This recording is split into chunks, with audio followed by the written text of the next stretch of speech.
Oh, that's a nifty. Oh, and then it went all. That's Patriot. Some patriotic colors right there. Invictus Toshiba EMI. Or Emmy. I don't know. Oh, this is a little late, Hey, but who cares? yeah. Also, the only Back to the Future game that's ever been credited with Alan Silvestri. If Really? yeah, it's the only Back to the Future music aside from like Telltale. Oh, dude, Kawaii is Marty McFly and Jennifer and Emmett Brown. The Doc, they're all so kawaii. Well, maybe not so much Doc. He looks like a fucking bird. But anyway, yeah. So, in commemoration of October 21st of 2015, something that just passed recently, not to date ourselves entirely, but this is coming late, we're playing what some arguably consider to be the best Back to the Future game next to the Telltale one. It also never came out to the States, weirdly enough. So, Sarah, what's your exposure to this game? Next to none. I haven't seen much of this, to be honest. It's really awesome. Has some of the worst slowdown I've ever seen in a Super Nintendo game, like fucking ever. But it's very much it's very momentum based and very slippery. Like seriously. As a hoverboard should be, zero friction. Yeah, but I don't know, man. I really enjoy this game. At least at first. It gets kind of bullshit hard. It's also, I don't know. It's not the most reliable in terms of performance. It's a bit glitchy. I don't know. It has that like weird, like Japanese motif of like embracing its weird like exploits, almost so to speak. I mean, they're not necessarily exploitive, but they're so limited that it's almost like you kind of work around it. I mean, to get momentum going at all is pretty ridiculous, and even then, you just ran into that bullet from behind. I did. I super just like fucking gut checked it with my sweet Mattel hoverboard. They're bulletproof, kids, just so you know. There is something that I do have to mention. And a lot, like, I think it's not necessarily like a huge requirement for this game, but near the end is where I'd see you would require it. You'll notice, anybody who's inherently familiar with this game, I'm not fucking using the dash because it goes from 0 to 60, and it just makes this game bullshit. So, but I'm fairly familiar with this game. It was one of the first imports I think I've ever done, and I'm glad I did it right away. I don't know if you know this, Sarah, but Back to the Future, all three of those movies are my favorite movies of all time. I did not know that. Yeah, that's my favorite trilogy. I have a bunch of prop replicas. I can rattle off a lot of trivia, and weirdly enough, so this game came out in '93. Which the third movie came out in the 1990. So by that point, it had already been 3 years. Secret Area Secrets? Also, what? Yeah, I was going to say, like, when was this made compared to the movies? But that answers my question. Yeah, and that was still, like, within the heyday of fucking the Super NES, but as far as the movie. Also, this is probably the best skateboarding you will see of this year. Like, you know, greater than Tony Hawk's Pro Skater 5. Just saying. Foreshadowing.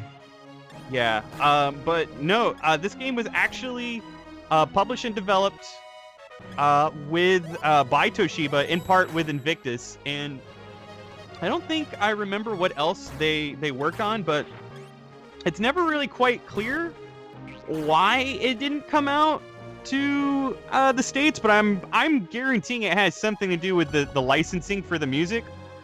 I'm never quite clear about how they got the rights. So as you'll notice, slow down like a motherfucker, and there you go, boom, done. And this is just something I don't know. It's like NES slowdown, which is really fucking weird to me. Well, there's not a lot of flicker though, so at least there's that. There we go. Oh, fucking Smooth Moves McGrath right here. Oh man, that bonus. Oh, funky music. What? Yeah, so you don't remember this, dude? The No, iconic it's been scene a... in Back to the Future 2 when Marty McFly fucking shows off his Jozu to Griff Tannen, future Biff, and that sweet 80s tavern. You know what? I mean, I'm not sure if this is sarcasm or not, if I'm honest, but I don't remember a lot about the movies. It's been a very long time. Dude, it's enjoyed. It's 30. That movie is now 30 years old. Right. And, you know, being that I'm 33, I would have only ever had fleeting memories of the original. Oh, man. Dude, I remember them all fondly. Oh, dude.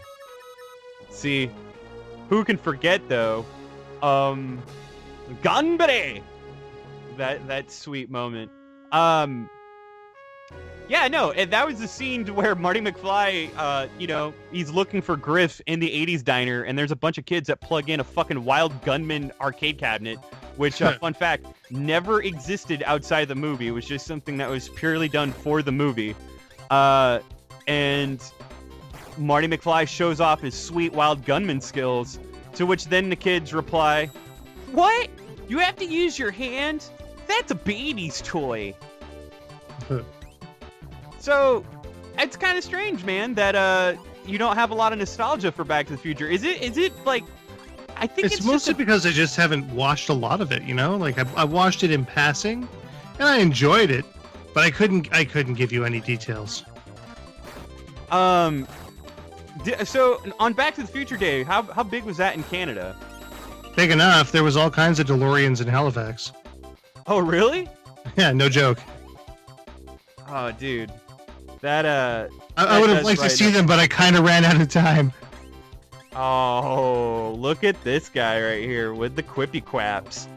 So yeah, that's the one thing though, as far as this game, there's a lot of different sweet board tricks, sweet board moves that aren't conveyed very well. And I don't know. I will say that even though this game does take a lot of liberties, I mean, there are bosses that have nothing to do with this fucking movie at all. It still tries its hardest to definitely follow the movie, because at this point right now, this is where Marty McFly is escaping the diner and is essentially trying to get away from Griff and the gang, as you saw in the beginning of this fucking stage. But I was gonna say that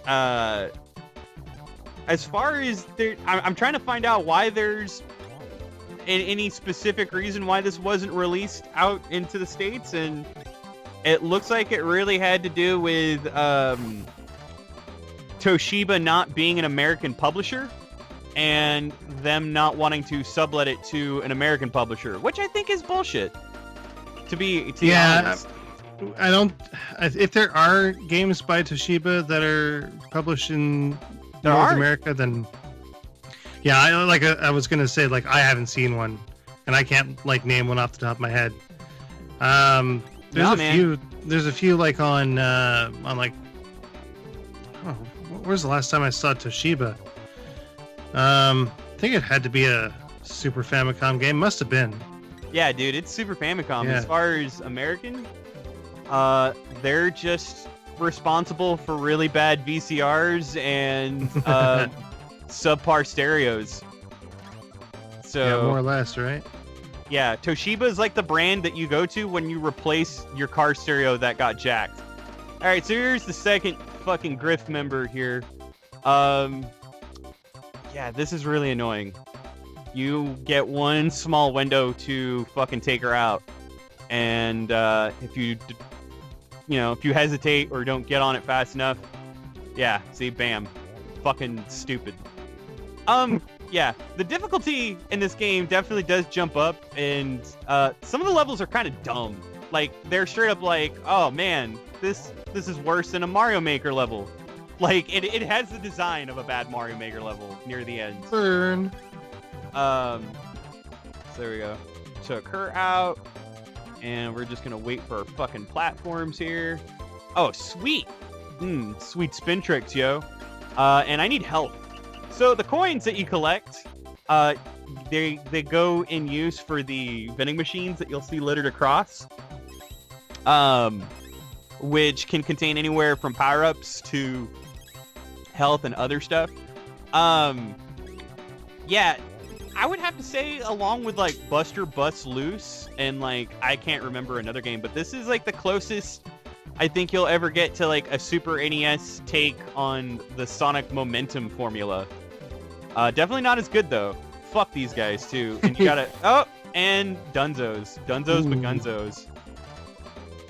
All right, so just try that again. Yeah, that is also a disturbing view of Marty McFly fucking super dying. Oh, also, much like Mario Maker, no fucking checkpoints. Oh, lame. So you got to go through all of that again? Yeah, every level, there's no checkpoints.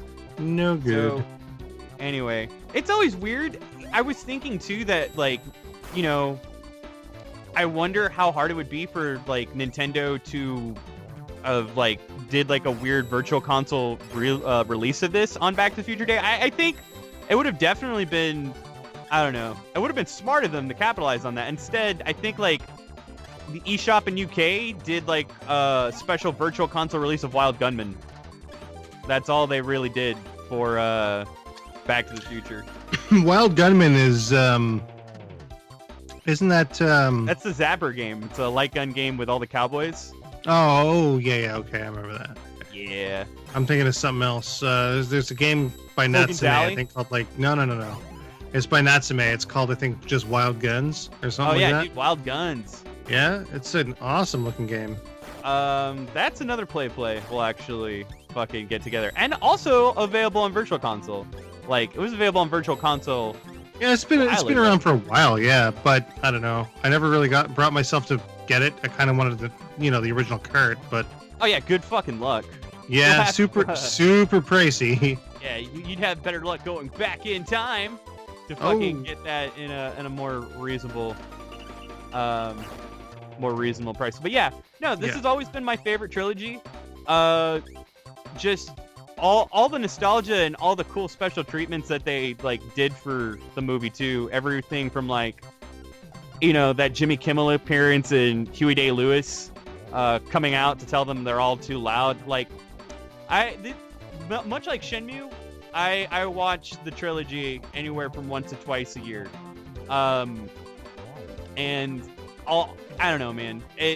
It really goes to show that a lot of the writing done by like Rob Zemeckis and Bob Gale was really ahead of its time. And all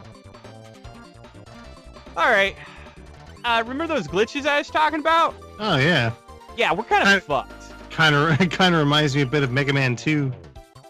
All right. Well, this has been Super Back to the Future 2, and we have another Back to the Future goodie for you coming up in a bit. So fucking stay tuned. I guess for now we're running out of time. You got before me. No. Kawaii. Marty McFly is kawaii.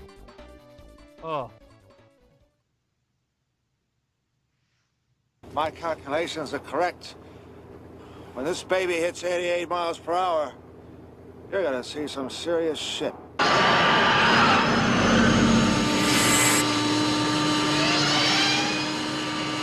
Watch this, watch this.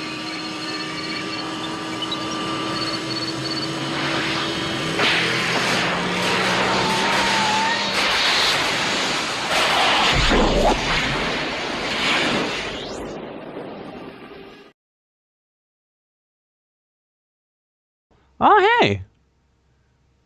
If that isn't one of my favorite symbols. I know what that is. Oh, it's moving.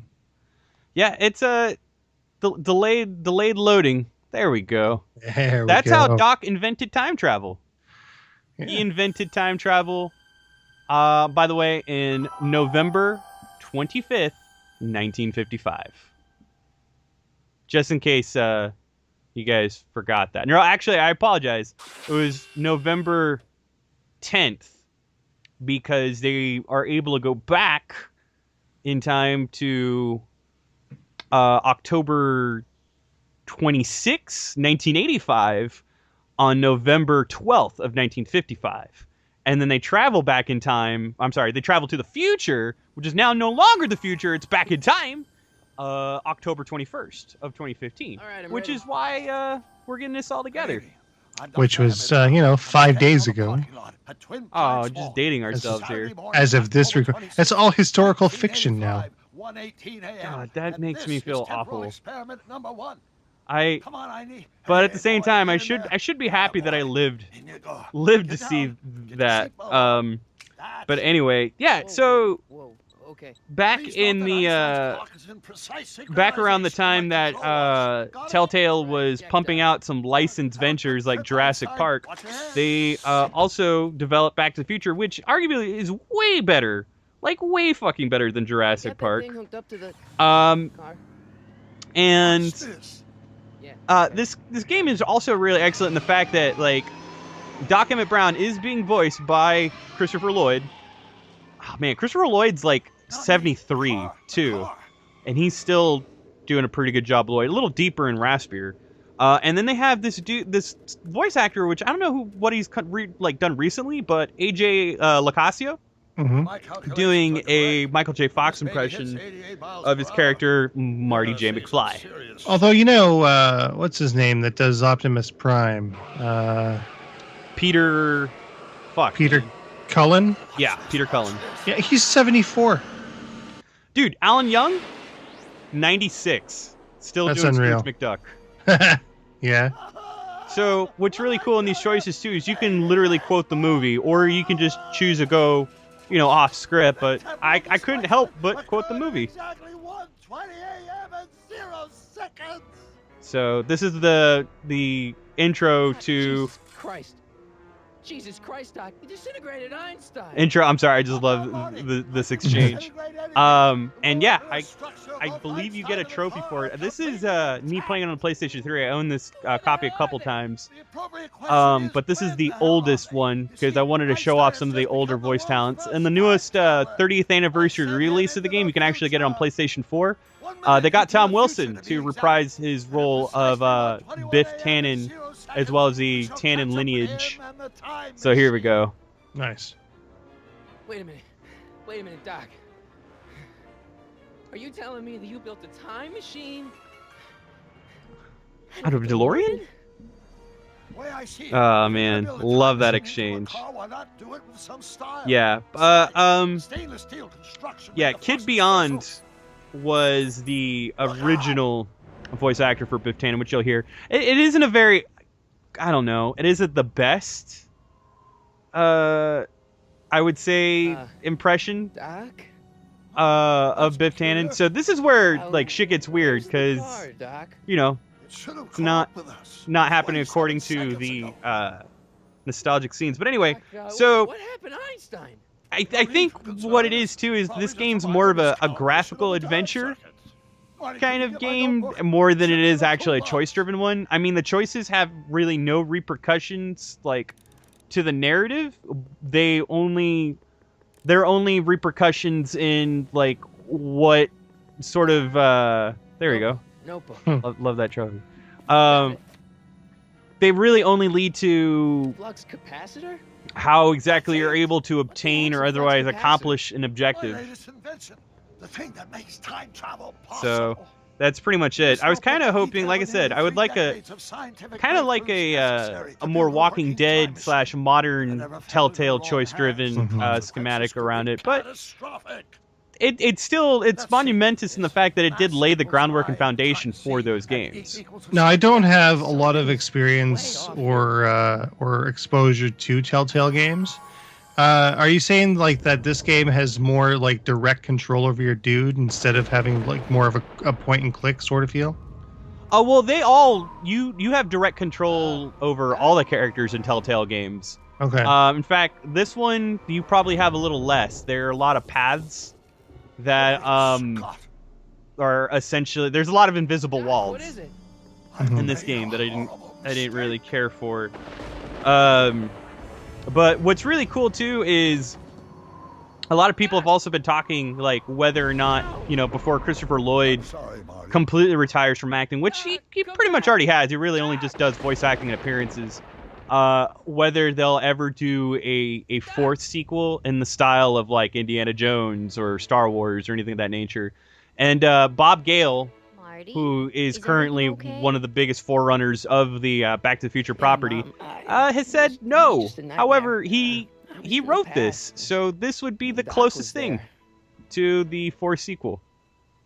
So, as you can see, that is a picture that they took from the third movie, and as you can also hear, this game takes place a year later after the events of the three films that precede it. So, I don't know. I just have a lot of nostalgia. I'm really happy that this exists, and the fact that it's still getting attention and still getting re-releases.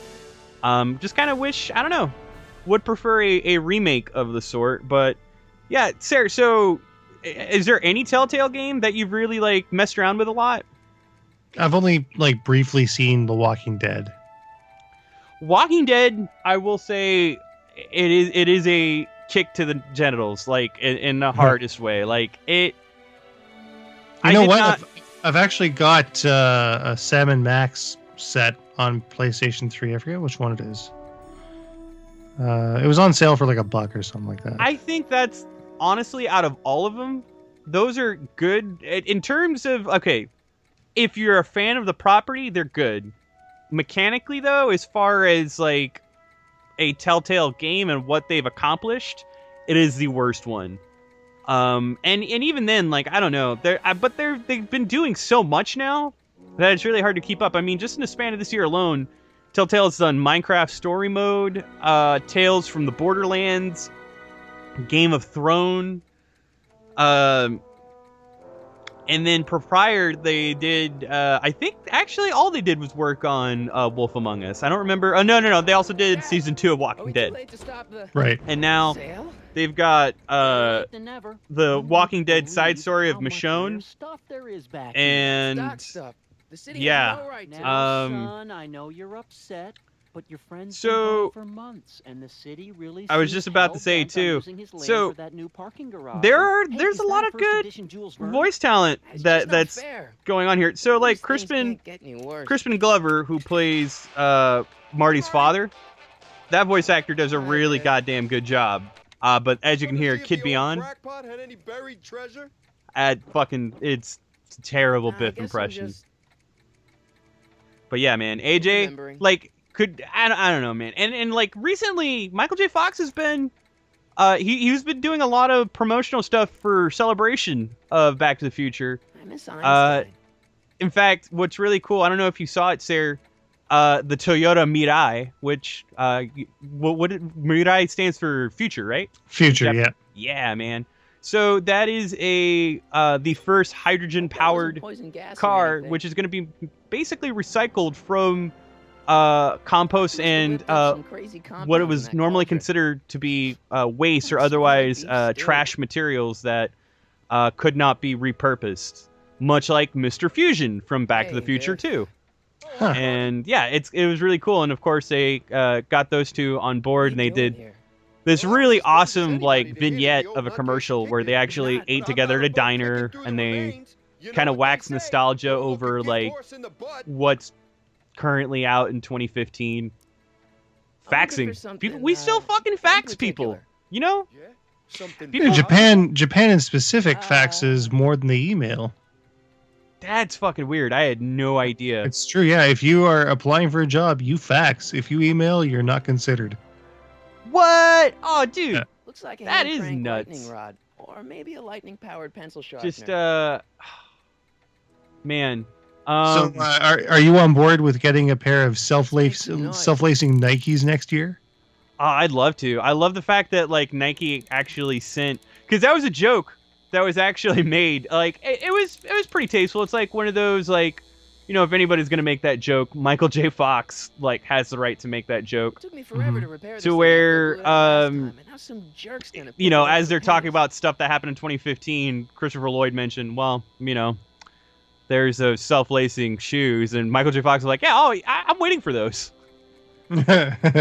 Which, man, and they did a great job editing around his Parkinson's. I will say, a lot of people said it was uncomfortable to watch him, but like, he had his good moments throughout that entire filming session. You can tell between what they edited around.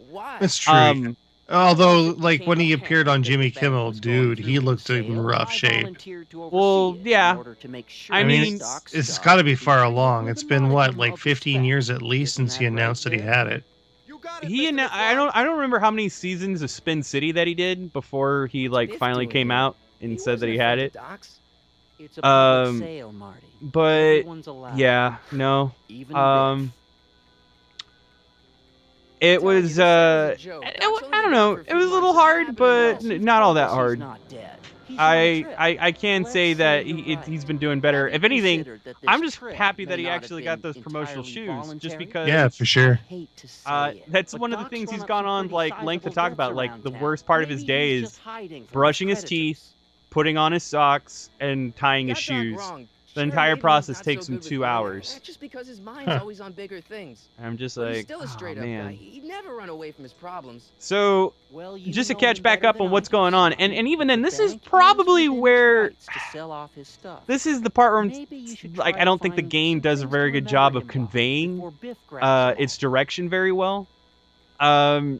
Essentially, much like a graphical adventure game, options essentially pop up after certain interactions, and in Doc's shop you have like a certain degree of freedom of where you're able to walk around, and of course, like, you're encouraged to do what you can, but there are times where, like, I'd have a slight good idea of what Is that Doc's notebook? of where Looks just like the courthouse. I'd have to initiate as far as conversation trees, and I can miss one, like, minute thing that would seem really arbitrary.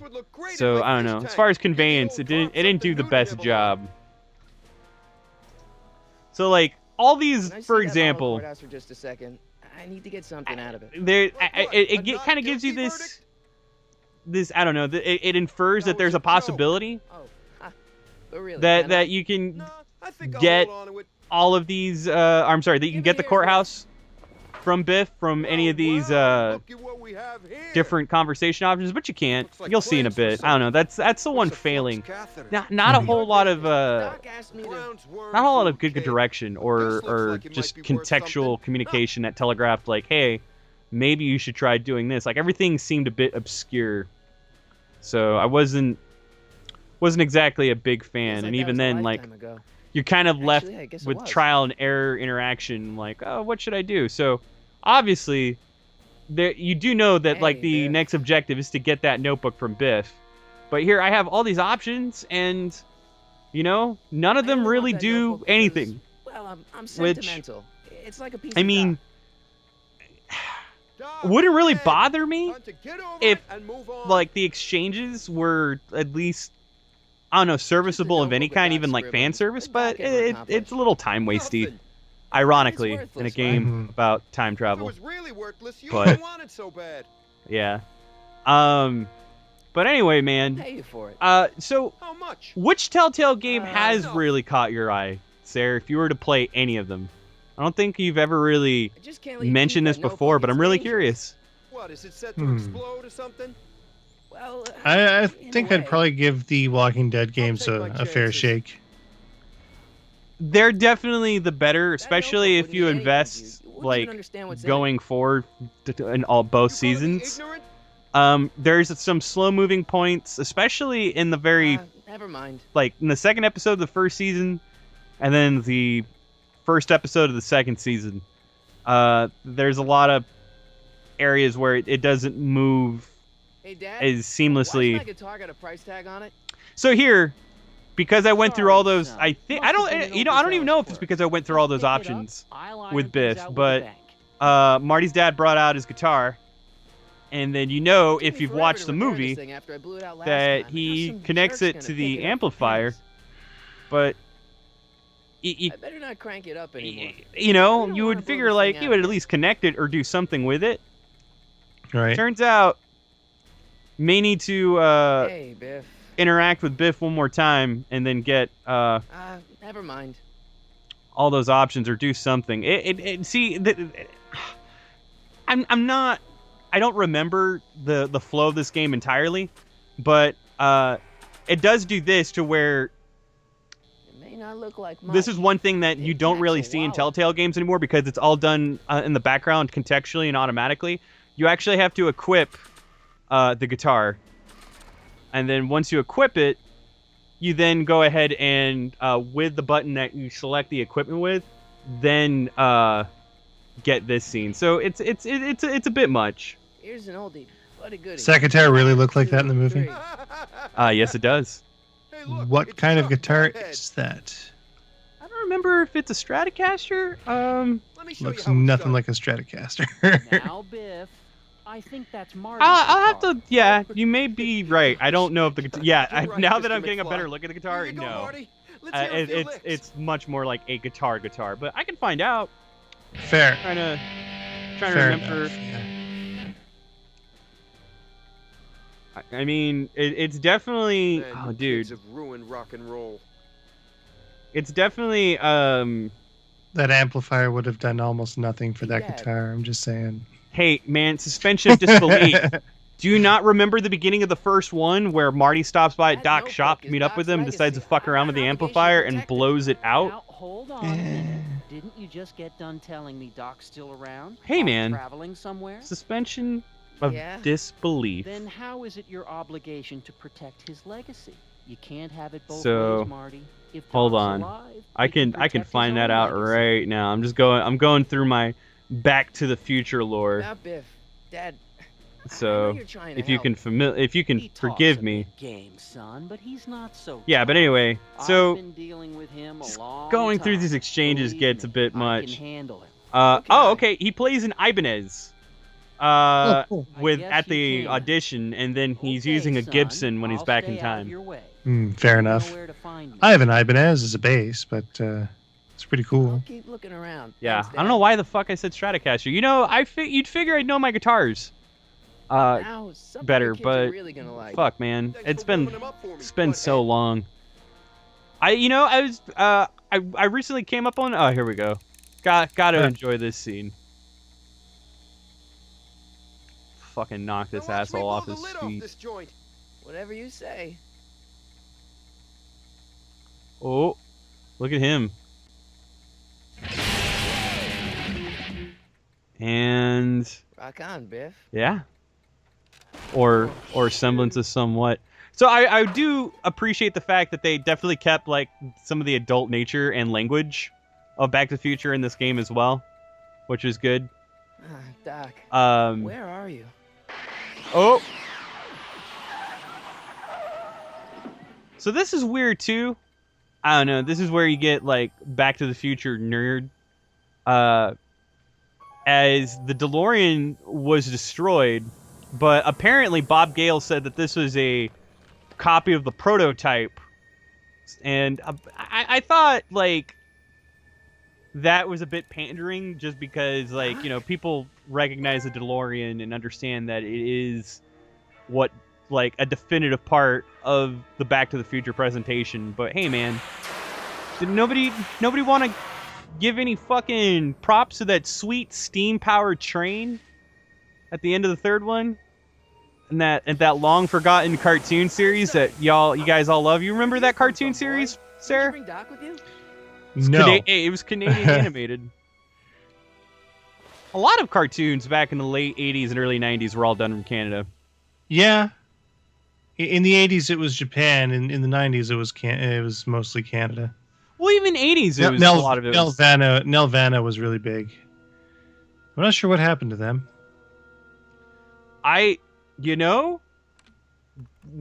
That sounds familiar. Hold on, I gotta find out who did do the goddamn cartoon. Like, Automatic retrieval? oh, dude, I'm trying to think of who did animate it. Let's see. Okay, it was done by Ambulation. Amblin Television. Okay. All right, so that was UK. Whatever, man. I totally thought it was Canadian. He's in trouble. I just figure like all the weird like licensed like cartoons.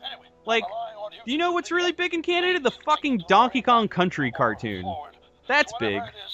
The Karate Kid cartoon that only had like 13 episodes, one season.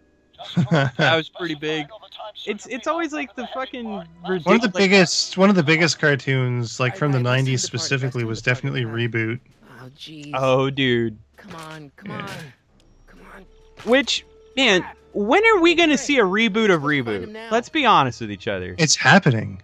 Is it really? Did they confirm Yes, I think they have. Yeah. Now I only need to know when to look Because, back. like, for a while, I thought the only reboot of Reboot that was gonna happen was fucking Code Lyoko, and like, I'm like, god, it's dead. Yeah, that was a thing. I can use those to enter a date into the time So sequence. this is what I'm talking Once I know about when to here look for again. Doc. When it comes to like conveyance and it not really doing the best job to sort of infer or otherwise imply like a logical direction. Like again, I don't know. It really exercises its liberties. So like you see that fucking shoe there. I'm like, I don't know what to do with that shoe. Why the fuck is a shoe in here? And it's not hitting me. Tell me, Sarah, because eventually I'll figure it out. But like, what do you think I should do with that shoe? Throw it into the fuel, right? Because it's garbage. Yeah. Yeah, dude. Yeah. Well, it's fuel is not necessarily a thing. It's we're trying to figure out what time that Doc is currently stuck in because he basically autopiloted the DeLorean to the scene. But eventually, you know, that's the game. The game, I don't think it really punishes you for using hints, but like there are times where and it'll go on where you'll really feel like, dude, I am completely fucking lost here. I do not. When to look for Doc. I cannot process what would be a logical motion to fucking go on from here.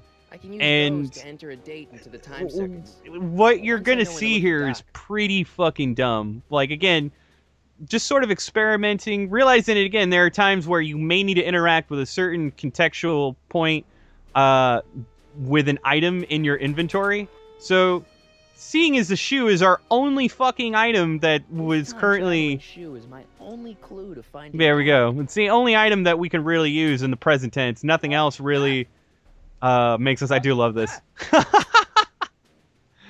This notebook has all of Doc's plans for the Sorry, I flux just capacitor enjoyed and the Marty DeLorean. just screaming. I better make sure it never falls into the wrong hands. And by wrong hands, I mostly mean Biff. Yeah, so being as it's the only item that we can logically work with, again, I'm gonna try to use it to This time traveling interact with shoe is other my items. Only clue to finding Doc. It's a pain in the ass to equip it, by the way. Like the UI in this game isn't the Nah. best. Yeah, it's just like I don't think so. nope. Maybe not. Just click on everything. Pretty much, man.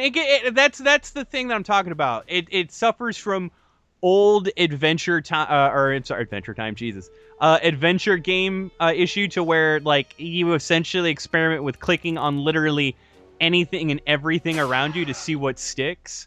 Right. And you know, I'm just Kind of brings me back to like King's Quest. Yeah, man, I'm not a fan of that. I prefer like being able to just organically figure it out. And there you go. Maybe Einstein can make something. He's a fucking dog. Maybe if he smelt the shoe, he can tell you something. Again, how the fuck is that going to help me find a date to travel back in time to? There are just certain things I'm just like, What do you know about this you shoe, know, that's a bit too Monkey Island for me, man. A lot of that shit's just a little silly. I kind of was thinking it'd be a little bit more logical, a little less obscure, like, you know? Yeah. So, oh fuck, sweet flip tricks, yo. Okay, now we're getting somewhere. So again, we're taking to the next How's scene, this and supposed to lead me to Doc, Einie? I think the one thing that I haven't really mentioned yet, I mean, we touched lightly on it, but it's pretty cool, is this fucking Starbase game Zero. is How James loaded fixed the with wild fan gunman service. machine. So, I guess there's time for a quick game. yeah. I mean, You got all the time in the world, dude. You have a time-traveling fucking machine. But yeah, there's loads of fan service. Okay, now I'm ready. And as far as like the canon and the characters, What kind of trouble is it definitely Doc in, pays honey? respect to the fiction that it's based off of. Why And couldn't Doc have invented a dog translator? I mean, again, we talk about how long. I mean, at this point, this game was developed, I would say 28 years after the original. No, actually longer than that, 26 or 27. And Bob Gale still had a lot of passion Einstein, and come on. I don't know, a lot of love for the characters and just basically the narratives that surround it. This is an original character. This broad is fucking the relative of Principal You aren't Strickland related to, from Hill Valley High Principal School. Strickland, are you, ma'am? So, did enjoy that. But I'm his sister. So, Sarah, Edna. how about you feeling like you're gonna watch the movie, watch that trilogy? I've been meaning What's to, old man like, Strick? I even mean, before what else this, is anyone saying about the whole Back to the Future day was even really a thing on my radar. I'd been wanting to watch it for a while, and I just haven't gotten around to borrowing it. I know someone who's got it, so sooner rather than later, I know I'm going to do it. But I mean, from what I remember of the movies, this particular game, it definitely shows that they put a lot of care and love into everything that they've done in it. Now what would I want with a... I will say I think there are moments where it gets lost in like taking liberties for the, like what we had to do earlier with giving Einstein a sniff of the shoe in order to lead. I mean, it's creative, but it's also like it's not something I'd expect out of the movie. It's something that I expect like out of an adventure game, Right. which I mean, I guess Sorry, is Einstein. forgivable considering that this is a point-and-click adventure game, but I don't know. I was kind of hoping for something that would be a little bit more congruent to the flow and narrative of the movie. But, I mean, in terms of like what they do with the characters there's a lot and of how stairs. they portray it, it's pretty well done. It's 5 episodes deep too. So I would say that like with the 30th anniversary that's out, I would recommend a revisit. I haven't played it, but I think they may have tightened it up. Tom Wilson alone, I think, in my opinion, is totally worth it.